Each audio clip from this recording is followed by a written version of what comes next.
Iceland. Someone sent me a link to a story recently, talking about how the Icelandic government may be in sight of banning pornography.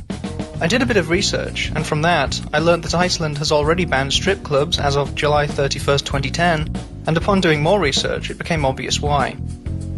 Iceland has been hailed as a feminist haven by many. Its Prime Minister, whose name I am regrettably unable to pronounce, Jóhanna Sigurðardóttir, is an active feminist, and is also celebrated by many other feminists as being the first openly lesbian world leader.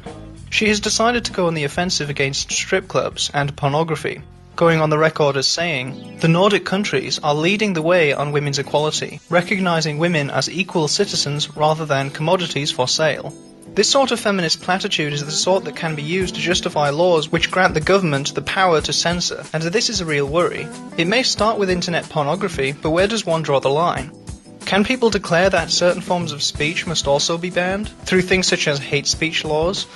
If so, where does one draw the line there? Interestingly, when you look at some of the justifications given for such a ban, you begin to see people invoking the "we must protect the children" mantra.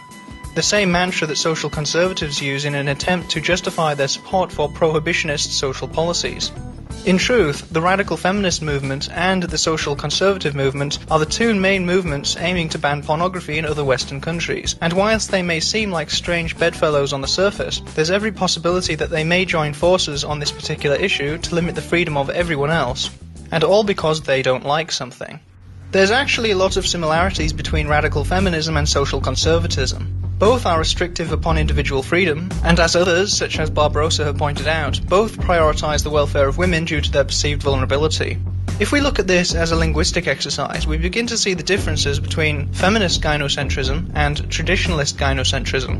Traditionalists claim that a woman's vulnerability comes from her decreased physical strength, and from the burden of pregnancy and childbirth, which are necessary in a society with a sustainable birth rate.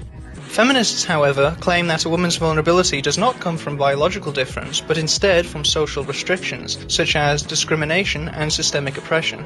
In real terms, the difference between traditional paternalism and feminism is the people in authority. Under traditionalism, men are in authority. Under feminism, women are in authority.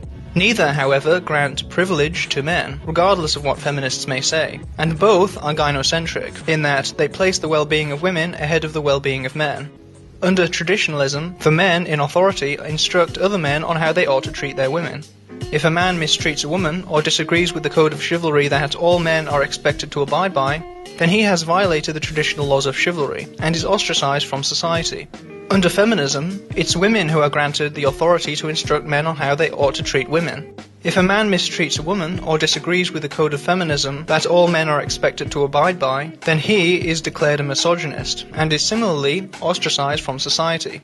Before anyone tries to declare that feminism is about equality, try actually having a debate with a feminist as a man. You'll soon find out that your opinion is irrelevant because you're a man, and whilst it's phrased as, "you don't understand because you're privileged, therefore you aren't able to comment on this matter because of your privilege," in reality, it's a linguistic exercise to grant women the authority over men on the issue of women's welfare.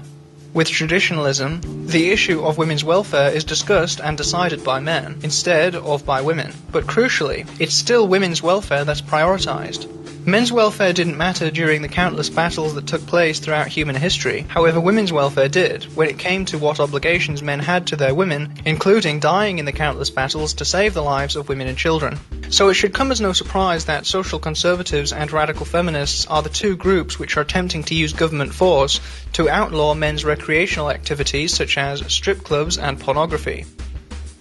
Here's how I see it. If you have children, it's your responsibility to ensure that they aren't looking at pornography on the internet. If you are so worried at the idea of them going to a friend's house to look at it there instead, stop allowing them to visit other children, if it's really so important to you. But if you're that worried, you probably shouldn't have had children in the first place. And if I sound unsympathetic, it's because I am. The government shouldn't be limiting the freedom of everyone in society for the sake of your children. And for feminists, my point is very similar. The government shouldn't be censoring things that you find offensive, and people's rights don't end where your feelings begin. Thanks for watching.